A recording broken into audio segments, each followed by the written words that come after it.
Record the session today? Okay. We are going to record it and post it to the library's YouTube page. So if you want to view it later on or share it with others, you'll be able to have that link. If you're uncomfortable being on screen, you can turn your camera off before we get started. So I just want to say thank you for joining us today. Welcome to our program, Birder on Berry Lane. In order to respect the privacy of everybody, we respectfully ask that you do not share videos, photos, or screen captures of this program. I'm going to ask everybody to please mute yourself. Zoom picks up the background noise pretty well. If you have any questions during the program, you can type them in the chat box and we will get to them at the end. So, thank you, Robert, for being here. I wish we could see you. Robert Tougias was born and raised in a small suburban town outside of Springfield, Massachusetts, where he became fascinated with his natural surroundings at a very young age. He spent countless hours exploring vacant lots, woodland, streams, and hidden ponds. His parents encouraged his interest in nature. He began watching birds by second grade and was given his first field guide and bird feeder a year later. Ever since he was a young boy, he always knew he wanted to do something with his artistic ability. After watching a film in elementary school about an author who worked from an office at his farm, he thought writing might be an interesting career. Although he has had his artwork in small juried shows, won a few awards, and even illustrated a book, it's the writing that has gotten the most time. He received his education in natural resources at the University of Massachusetts and has worked for the Massachusetts Audubon Society and the U.S. Department of Agriculture. Robert is the author of Birding Western Massachusetts and Quest for the Eastern Cougar. His column, Bird's Eye View, has appeared in several newspapers throughout the Northeast. These days, when not writing or researching a book, he finds enjoyment in his backyard, gardening or otherwise puttering around. On days when his obligations are met and he's free to travel, he enjoys birding at a family cabin in Vermont or exploring old logging roads in northwestern Maine while trout fishing. Robert currently lives in southeastern Connecticut. Welcome, Robert, and thank you for being here today. Thank you for the nice introduction, and thank everybody for being here. Yes, I appreciate your interest. So today I'm going to talk a little bit about Birder on Berry Lane, the book. I'm going to read a little bit from the book, and I'm going to talk a lot about the birds that live here at Berry Lane and in my woodlot. I take a different approach to bird watching, as I presented in this book. A little bit different than hunting down birds to add to the life list. My approach is a little bit different. And I decided to write Birder on Berry Lane because I saw a need for a book that you could actually sit down and read and enjoy and feel inspired by. I saw that out there in the bookstores in the market, that most of the books were field guides or large coffee table type picture books. But when it came to books on birds that you could actually sit down and enjoy and that presented it with a little bit of human interest or some humor and inspiration, there really weren't very many. There are a few, but not very many. And so I decided on Birder on Berry Lane.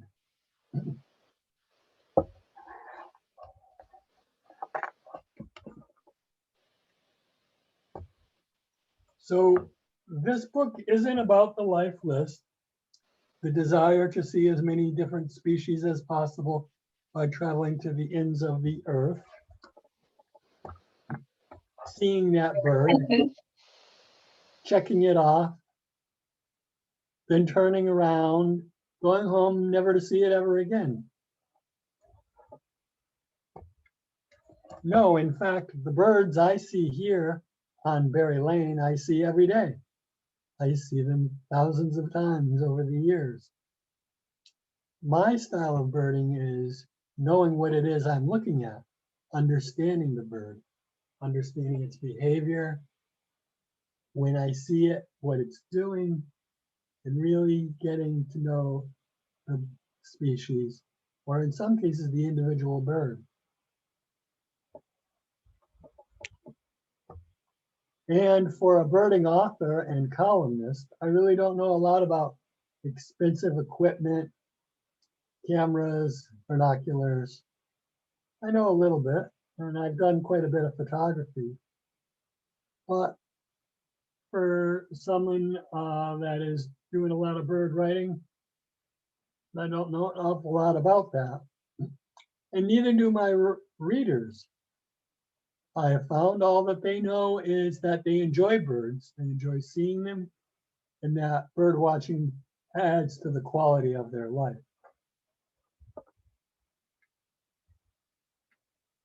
This is the story about my life on the land around my semi-rural suburban home, a patchwork of woods, a garden, and a simple way of birding on a small piece of the planet called Berry Lane. I'll let you all read that. A little bit of an introduction on what the book is about.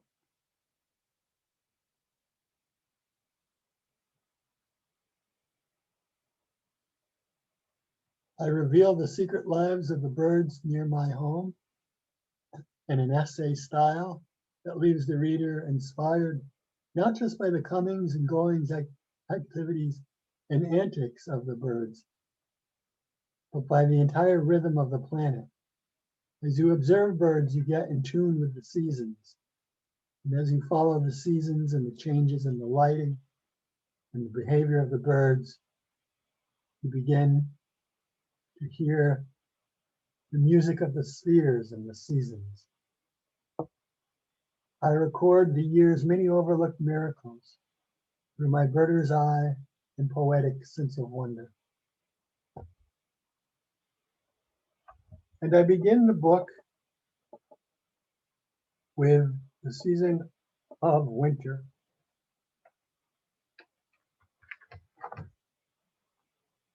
And I'm going to read a little bit from the book as I describe what winter is like here on Berry Lane. So I have chosen some of the more poetic or lyrical parts of the book to read to you. And then in other parts, the book is very informative and gives you a lot of information about different species.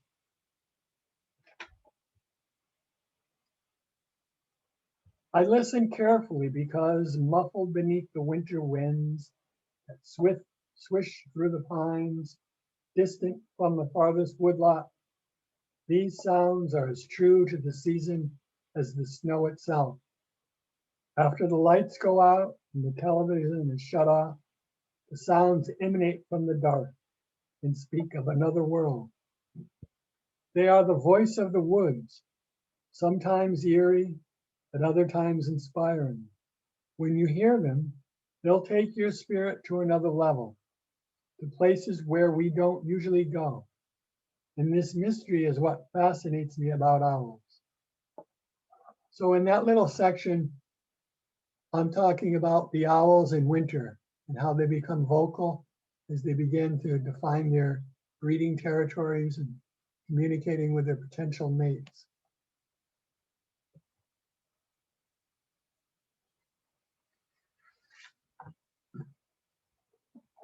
Then I go on a little bit and I say, while most of us are lying in bed, drifting into sleep, owls are on the hunt.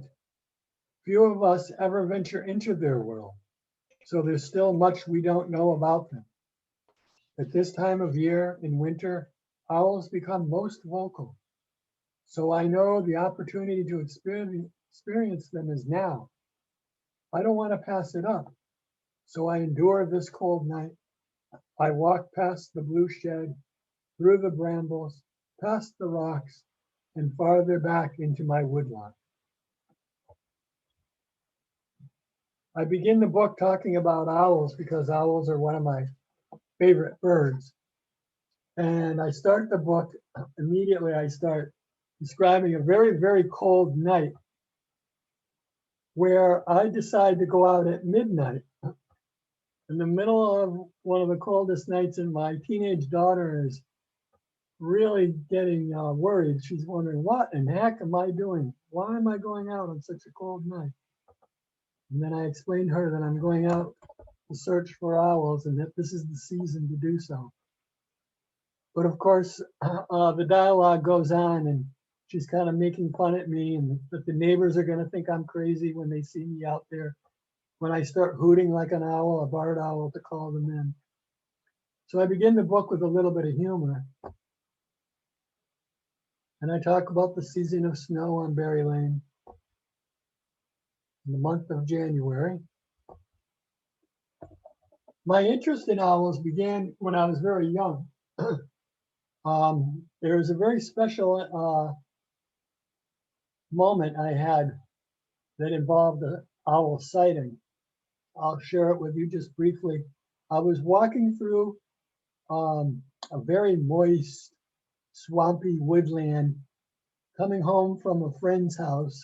I was only maybe about 10 years old, and I was coming home a bit late. It was getting dark, and I'm making a shortcut through the woods.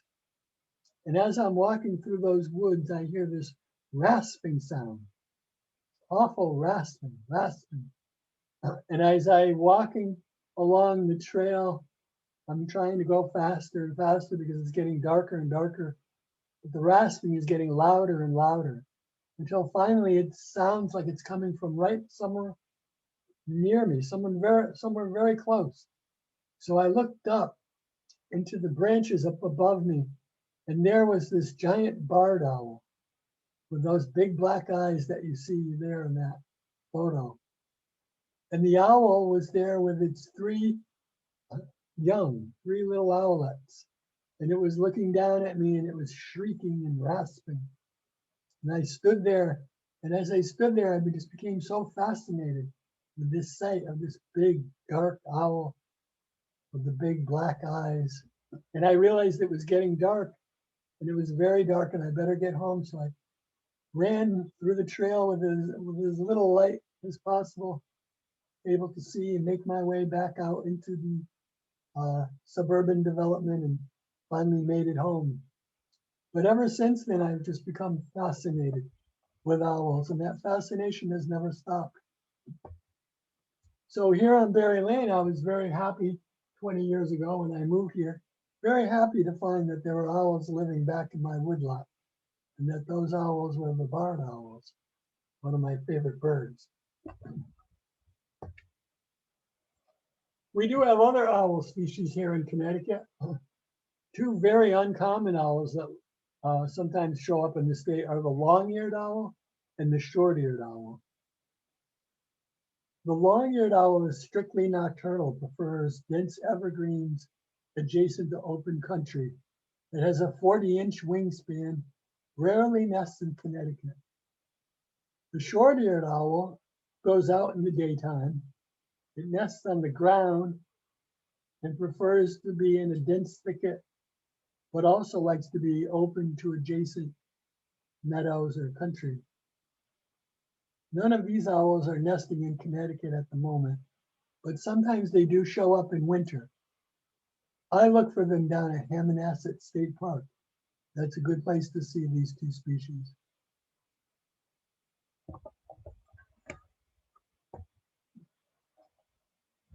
That gray owl, the one of the larger photo, the one that blends in to the bark of the tree behind it, that is an eastern screech owl. And contrary to popular belief, they do not screech, and they don't hoot either. They have a trill, a long trill, and that's their call. And they're reasonably common to maybe slightly uncommon. They are a tree cavity nester, as is the barred owl, and they prefer a habitat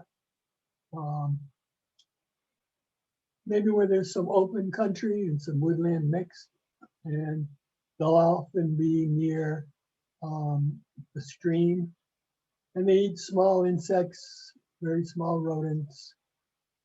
Sometimes they may fish the side of a stream or a pond, We catch a little crayfish.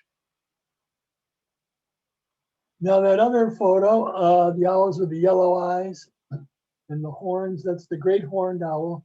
That is our largest and most powerful owl here in Connecticut. They're very capable of flying off with a small cat or a dog even, and they will kill a raccoon or a skunk. They prefer a different habitat than the barred owl. I don't have them nesting here. They like woodlands mixed in with farmland. And the barred owl prefers a more dense forest, preferably near a swamp or near a river. That other owl, that is the northern saw-whet owl, which typically does not breed in Connecticut, but we do find them here in the winter. It also is a cavity dweller and nests in cavities. I have a northern screech owl near my vacation cabin in northern Vermont. And they are, like the screech owl, very, very small. The month of February brings some expected visitors into Berry Lane. Primarily my resident red-shouldered hawk. Every year for the past 15 years, I've had a resident pair of red-shouldered hawks. They show up here about, I would say, the end of the second week of February. They migrate locally, I'm sure, not necessarily way down south, although I'm sure some of them do. Some may winter over along the coastline here in Connecticut. So that is a bird that I know very well and lives in my woodlot here. They prefer mature trees, an older woodland, and they like to be near water. So big trees near some swampland, that would be the preferred habitat of the red-shouldered hawk. Not to be confused with the red-tailed hawk. That is the most common hawk here in Connecticut. The red-tailed hawk is the one that you see along the highways. The chickadee is a prominent bird in the winter as it becomes very common at the feeder. And you may have noticed that when you see chickadees, you see them with a group of other birds. And those birds are usually tufted titmice, downy woodpeckers, might be the white-breasted nuthatch. And they follow the chickadee around during the winter and they form a group. And that group stays together throughout the winter. And the reason they follow the chickadee is because the chickadee is very, very good at finding food. And it is also very good at detecting danger. And the chickadees are very articulate. They are able to give out call notes that alarm the other birds. The other birds can understand the language of the chickadee. And if you pay attention to chickadees and you hear them give their chickadee dee call, you'll notice that the more DDs on that chickadee call, the more threatening the danger is that may soon appear. So, for example, the other day I was on my deck and I was reading, and there was a chickadee nearby and he was calling out to his mate in that Phoebe call, Phoebe, very pleasant summer-like sound.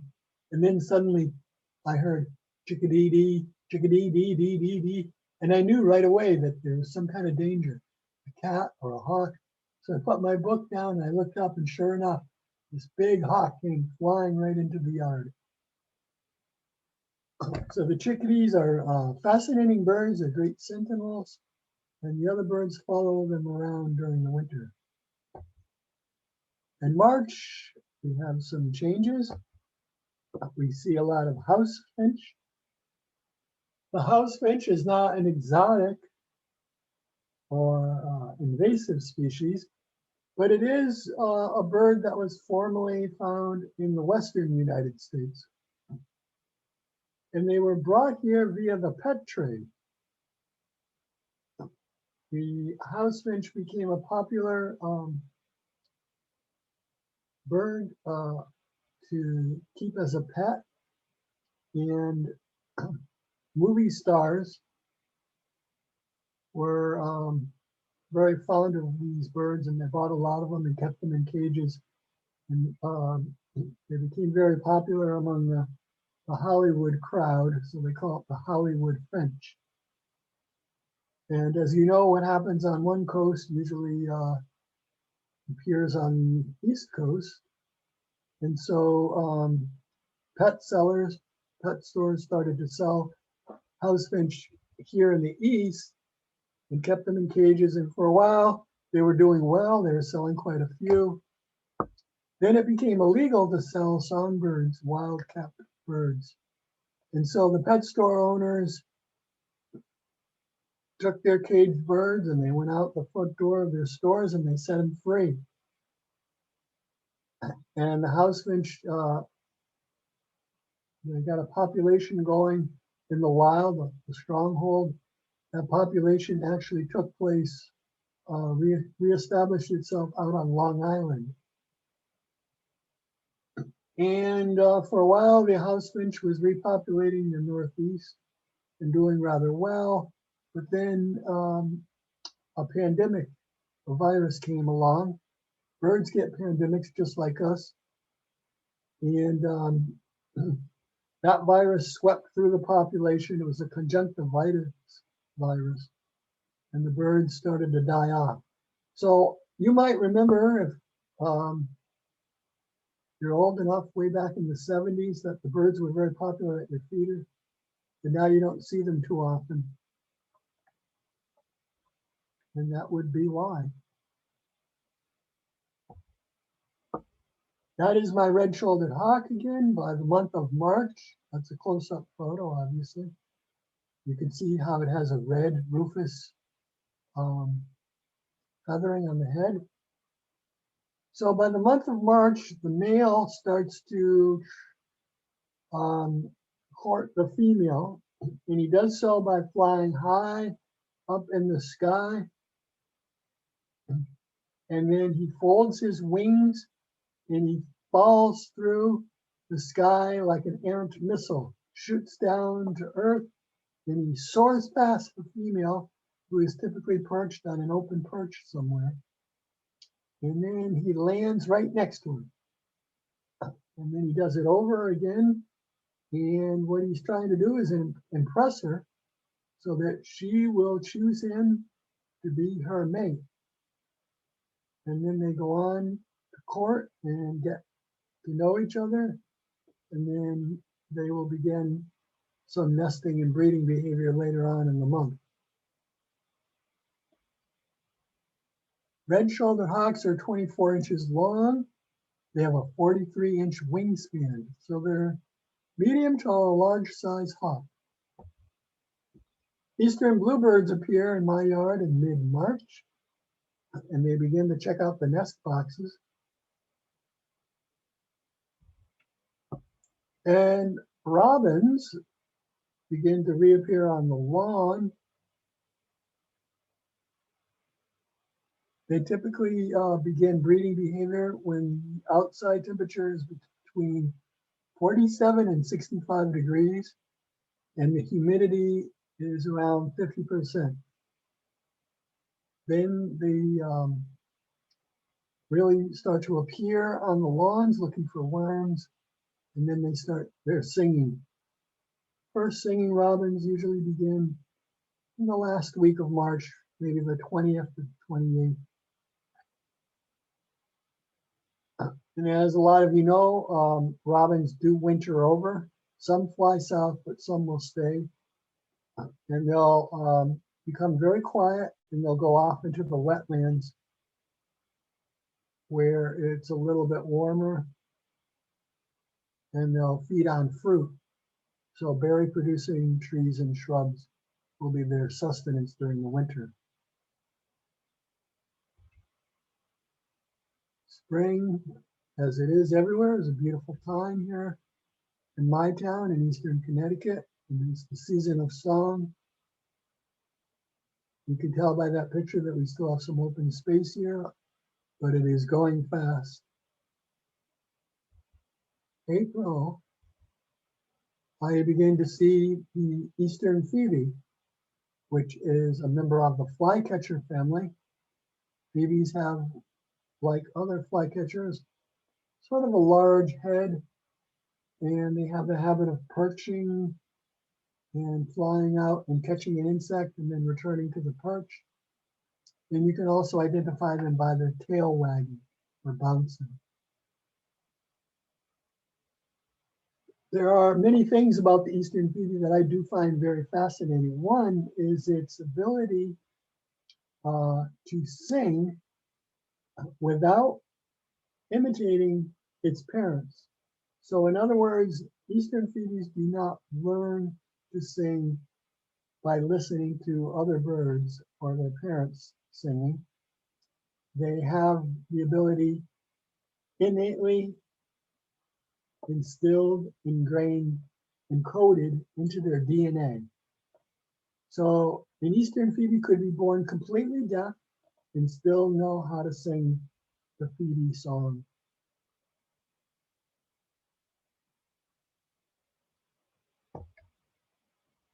The cedar waxwing, which I call the beautiful nomad. If you've ever seen these birds up close, you'll know just how beautiful they are. Cream colored, they have red on the wing, and they're nomadic during the winter. And then in the summer, they, they'll be in one place for breeding. They feed on fruit most of the year, but in the summer, during breeding season, they'll feed on insects. And they have been known to eat fermented fruit and become intoxicated or drunk. And sometimes they overeat. A lot of ornithologists have found cedar waxwings that have had so much to eat that they've just died. Their esophagus is literally jam-packed full of fruit. That bird, years ago, we called the yellowhammer, but it is properly known as the northern flicker. And it is a woodpecker, but it does feed on the ground, and it eats ants, carpenter ants. It's being displaced or supplanted by the red-bellied woodpecker, which is a southern bird that has slowly repopulated the Northeast and is moving its way north. That's the little chipping sparrow. Chipping sparrows breed far into North Canada. They like evergreens with open lawns, and they do breed here as well as up in Canada. And I have a great concentration of them here. There's a lot of them in my neighborhood. In fact, right now I have a whole bunch that keep coming up to my feeder, and they're quite tame. They're not afraid at all. They nest on the lower branches of a shrub. Their nest is 4.5 inches wide, 2 inches deep, and they lay 2 to 7 eggs. Okay, so by April, later in the spring, my red-shouldered hawk, my resident red-shouldered hawk, begins to build a nest. The male and female work together. And I discuss it in my book. One year I was very lucky. I had the red-shouldered hawk build a nest just a few feet from my deck. So I was able to observe their entire nesting cycle from the convenience of my deck.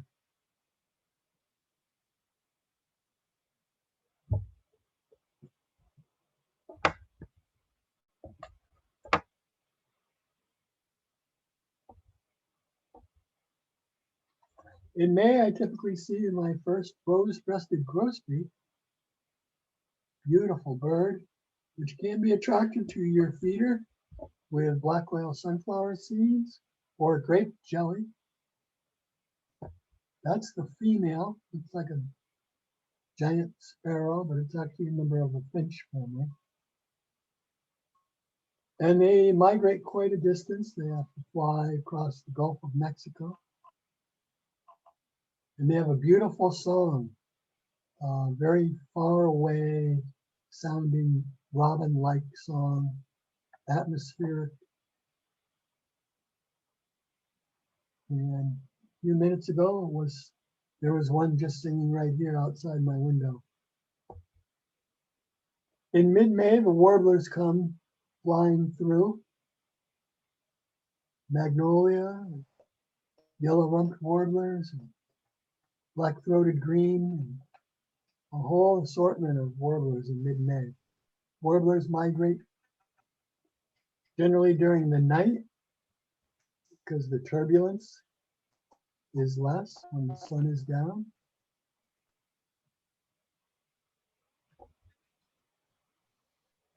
And by the end of May, the red-shouldered hawks, their babies have hatched.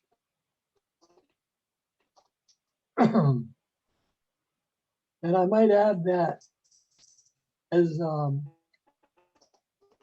privileged as I was and thrilled as I was to have the red-shouldered hawk nesting so close to my house, they are a very vocal species. They are the most vocal of all the hawks. And when the young are born, they become even more vocal. And the young are quite loud, and they beg for food all day long. So things got pretty noisy here, and at times it was almost annoying, even for someone who's quite fascinated with birds as myself. Red-shouldered hawks, a very, very vocal bird. Summer, we have some interesting changes taking place with all the breeding birds now returned and in their territories. June, the month of abundance. And when I see this bird, the great crested flycatcher, I generally know that all the birds have come back from the south. So like the eastern phoebe, the great crested flycatcher is a member of the flycatcher family, as its name implies. And you'll see the large head there, and on this species, you'll see the crest. There he is at his nest. They are secondary cavity nesting species. In my book, I talk about how I was out on a bird walk with a group of people, and we saw the great crested flycatcher on a dead apple tree, and we all knew immediately that it must have a nest there, because typically the great crested flycatcher is a bird of the high canopy. In other words, they live way up in the top branches of the forest. But if you see them down low, then they probably have a nest, because they will nest down low to the ground. And so that's what we discovered. The great crested flycatcher had a nest inside an old apple tree that was dead and rotted. And we had a beautiful opportunity to get some photographs and observe the great crested flycatcher bringing in different insects to its young. In this case, it's a dragonfly.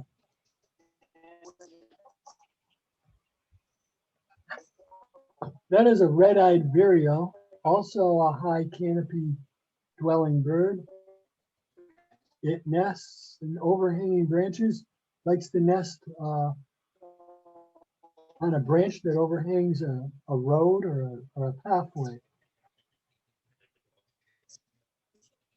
The red-eyed vireo is an incessant singer. It can sing 22,000 songs in one day.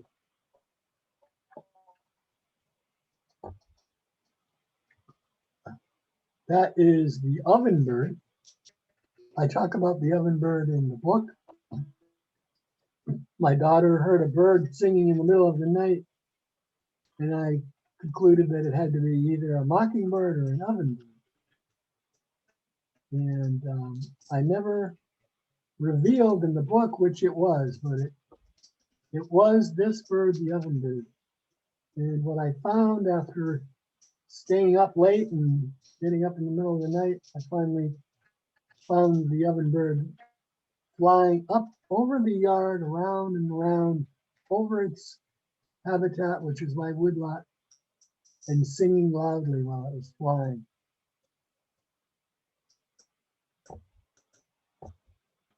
In July, it is the wood thrush that's still singing one of the most beautiful songs you'll ever hear. It comes from the wood thrush. And the wood thrush song is a very ethereal, spiritual, almost eerie quality to it. And it achieves that effect by singing through its two different voice boxes.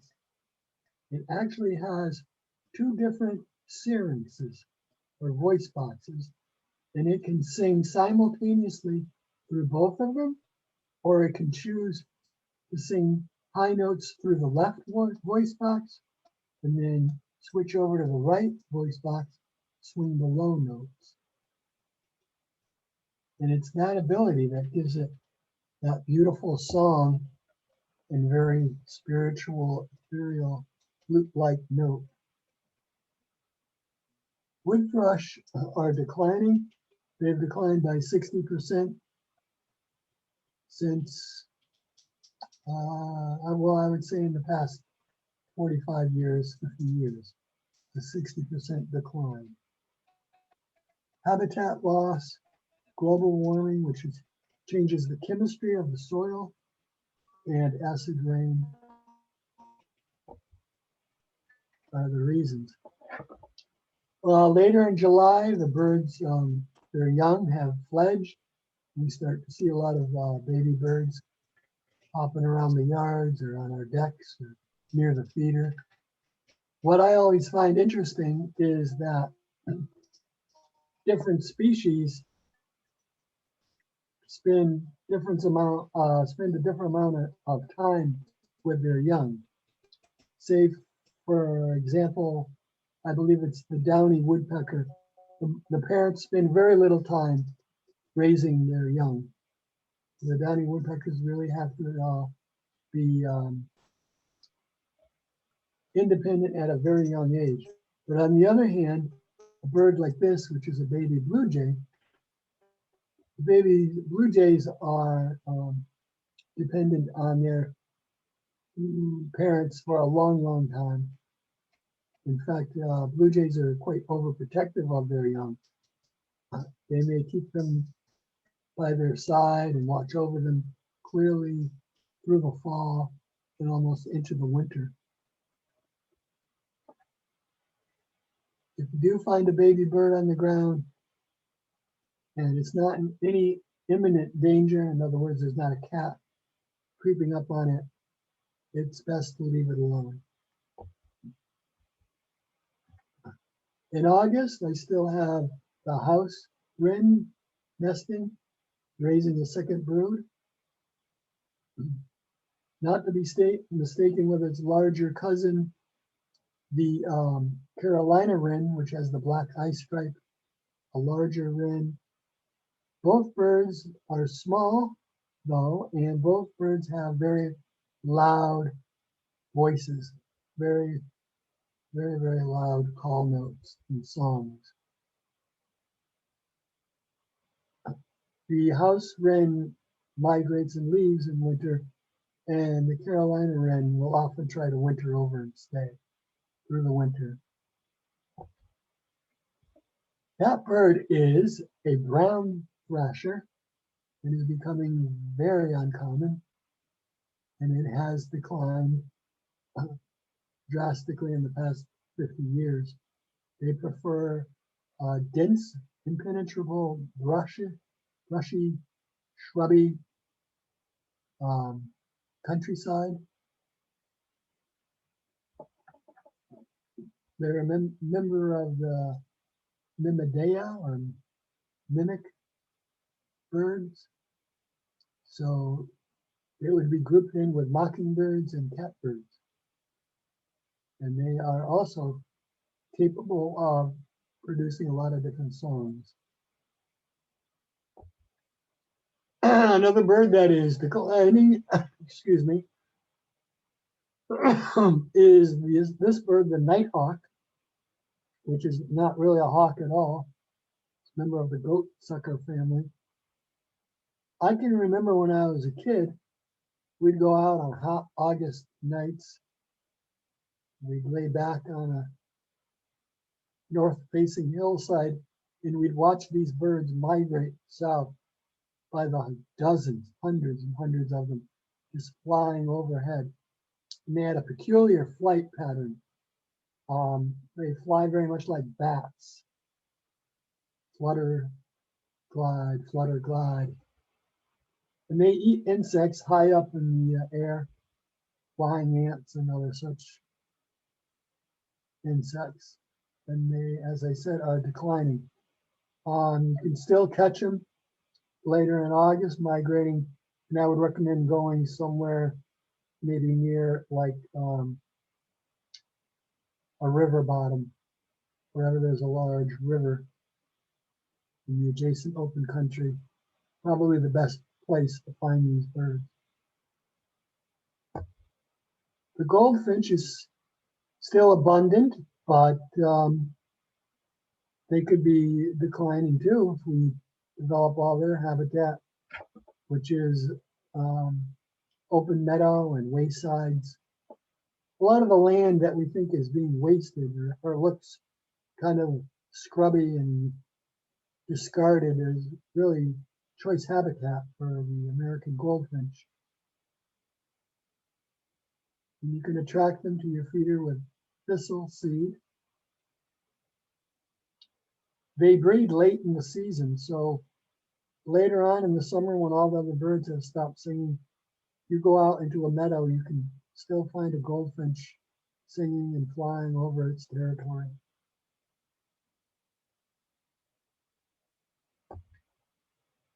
Autumn brings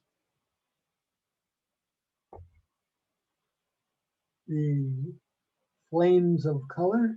We have a rail trail like this here in town. And the birds are beginning to migrate south like this ruby-throated hummingbird. Hummingbirds appear in mid-May and then they depart in September. Imagine though, this bird, no larger than your thumb, weighing no more than the nickel in your pocket, flying non-stop across the Gulf of Mexico, 600 miles. Fascinating. Something that I find fascinating. So when you see them buzzing around your hummingbird feeder, getting the sugar water, you'll know just how special they are.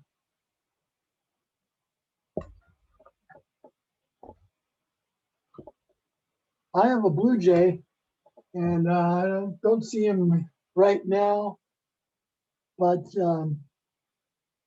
he's known to fly onto the deck and imitate the red-shouldered hawk. And I'll go out thinking I'm going to see the hawk. It's really a resident blue jay. Blue jay is a very smart bird. They have interesting migratory habits. We think of them as being year-round, but actually the blue jays we see in the winter have come from other areas, and the ones that are here in the summer have flown back to other places and beyond. That is the pileated woodpecker, the largest woodpecker in the area, about the size of a crow. If you're ever out deep in the forest, maybe hiking alone, and you hear this bird, it'll startle you. Its trumpet-like call is so loud, so frightening, that it'll just freeze your blood in place.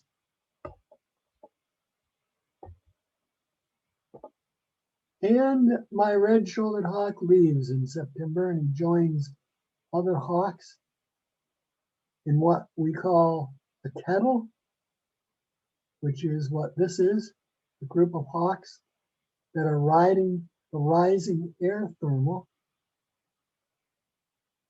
So what they do is they migrate during the day, and they usually leave around mid-morning when the air begins to warm and it begins to rise. It creates a thermal. So the hawks will catch the thermal, spread their wings, and float to great elevations. And then they will glide to the next thermal.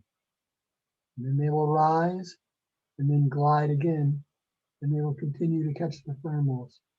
By doing that, they limit the amount of actual flying or flapping that they have to do. So while most other birds migrate at night when the sun is down to avoid turbulence, the hawks migrate during the day and take advantage of that rising air and instability. So my resident red-shouldered hawk, with all his loud calls and commotion that he causes all summer long, he leaves in September, and I won't see him again until February, when I'm out walking on a cold day, and suddenly I'll hear his call coming from far, far above, high up in the sky. And after the long winter of silence, it's a welcome sound. In October, we get birds from the north coming down into our area, like this white-throated sparrow. You'll notice this bird around your feeders feeding on the ground. White-throated sparrow, one of my favorite birds. They don't typically breed here in Connecticut, but you may find a few up in the Litchfield Hills. I like them because they remind me of places where I go fishing up in Maine, on the logging roads, along the streams and the ponds and where the moose are, and the evergreens.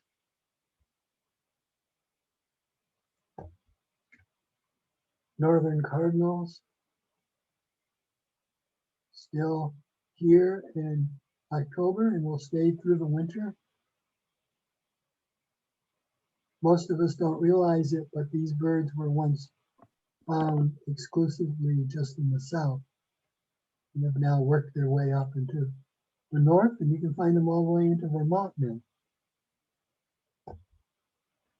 And what would an autumn sunset be without a ribbon of geese flying south through the sky?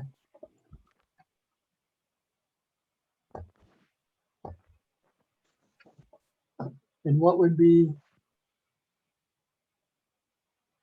a cold November morning without a flock of wild turkeys?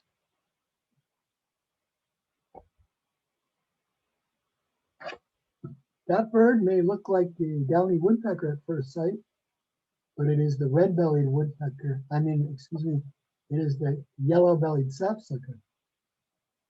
And it moves through our region during migration time. So in October, November, they are going to be moving south from northern Vermont, northern New England.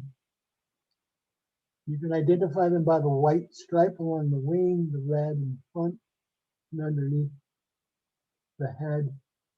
And you can tell when they've been around when you see those vertical drill marks where they drill for the sap, get the sugar in the sap, usually in a maple or a birch tree.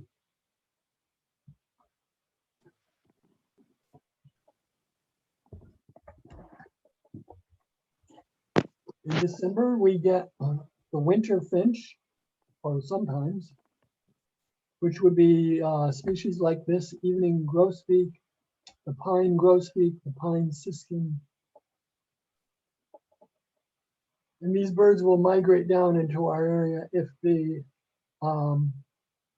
encounter a shortage of food. A lot of us think they fly into our region from the far north because it gets too cold, but it could never get too cold for these birds. They are very much made for the North Country. The evening grosbeak was pretty rare in the East in the 1800s, but it moved east slowly, reached Rhode Island in 1910, then came into Connecticut by the 1920s, and was a regular winter visitor in the 1930s. It has no real song.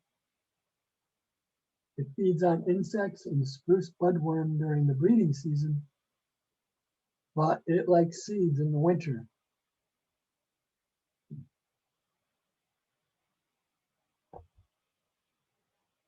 That is the pine siskin. So, like the evening grosbeak, it'll move into our region when there's a food shortage up north. And they prefer thistle seed. So I conclude by getting back to the bird I started with, which is the barred owl. And in the book, I compare the barred owl to myself, or myself to the barred owl, because barred owls stay within their territory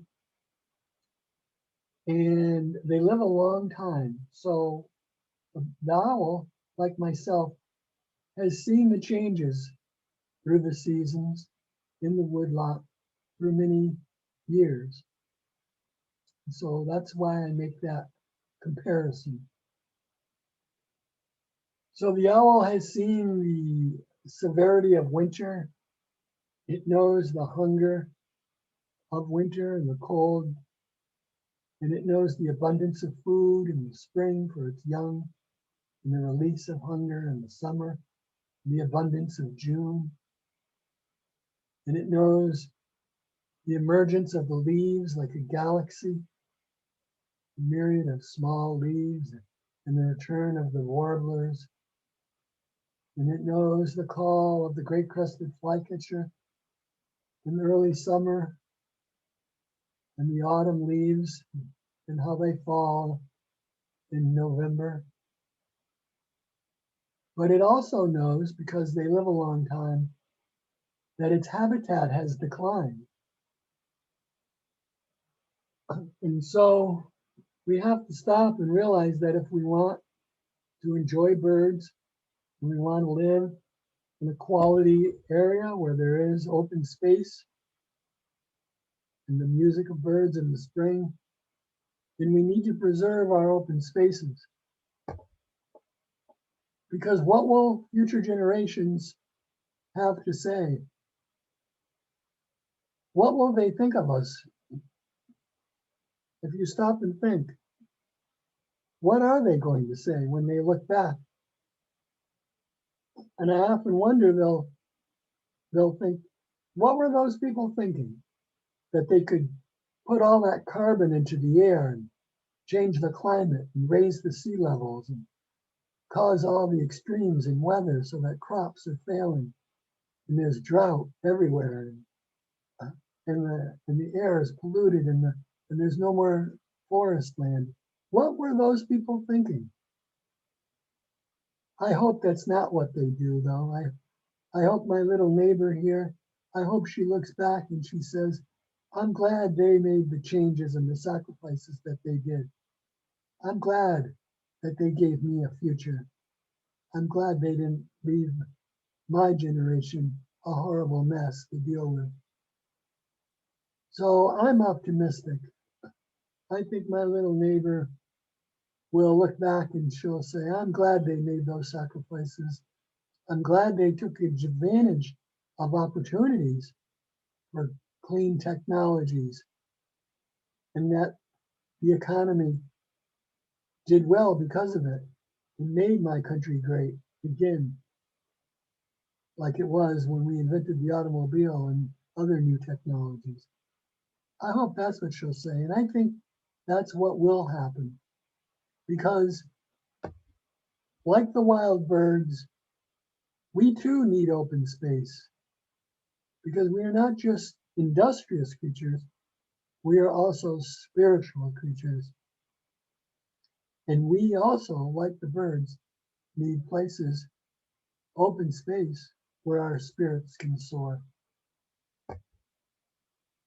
And so I thank you, and I hope these guys here, all these young children, my neighbors, my nieces and nephews, I hope they will also thank us. So thank you for your time. That's it. Thank you so much. Those are some amazing photos. There are some questions in the chat. Claudia asks, when the red-shouldered hawk offspring grow up, do they go off to find their own territory? They do, yes. Some may find a territory adjacent to the territory where they were raised, and others may disperse more widely. Okay. Yep. And there's some chat about the short beach parrots. Do you know, I guess there were some green parrots in the Branford area here along the shoreline. I know a little bit about the monk, or the, yeah, I think there's a monk parakeet. Maybe that's the same species, but I don't know about what you just said, the short beak. Yeah, So short beach is an area of Branford, and I think there were. Oh, short beak. Yeah. I think short beak. No. I'm sorry. Yeah, so they'd seen them, you know, a whole bunch about 15, 20 years ago, and people had spotted them maybe about 5 years ago. So some kind of fluctuations in the population. All I know are the monk parakeets, and that they got a stronghold in the New Haven area, where it's a little bit warmer with the industry around. A lot of them were nesting on outdoor lights, taking advantage of the heat. And that's really all I know. I actually was going to write a column on them, so I did gather a lot of information, but I found it difficult to get as much information as I wanted to complete that column. I have a column in the New London Day. You can find it online, called theday.com. But that's all I really know about those parrots or the parakeets. Okay. I will look into it. I'm going to try to learn more about that. All right. And there's a comment from Kristen who says that she owns and has read your book. She appreciated your talk and thought it was very good. And as much as there was here today, there's so much more in the book. So she just appreciates that and wanted to say thank you. I appreciate her interest in the book, and I hope people will check it out. It's available on Amazon, and it should still be in bookstores. Great. If anyone else Yep. wanted to unmute themselves and speak up, you're welcome to share. Eager to answer any other questions. All right. Well, people are just chiming in with much appreciation for today. Okay, that is good to know. I'm very grateful for the opportunity to present and share my passion for birds with you all. Thank you. Wonderful. Thank you so much. Thank you, everybody, for. Thank you. Yes, thank you. Thank you so much. That was wonderful. This Canadian has seen some of your birds, but not all of them. So it was nice to see the ones we don't get here. Yeah, thank you. Thank I you. love the North. Thank you. Thank you. Thank you. Yes, thank you. Thank Enjoy you. the day. And you too. Thank you. Appreciate it.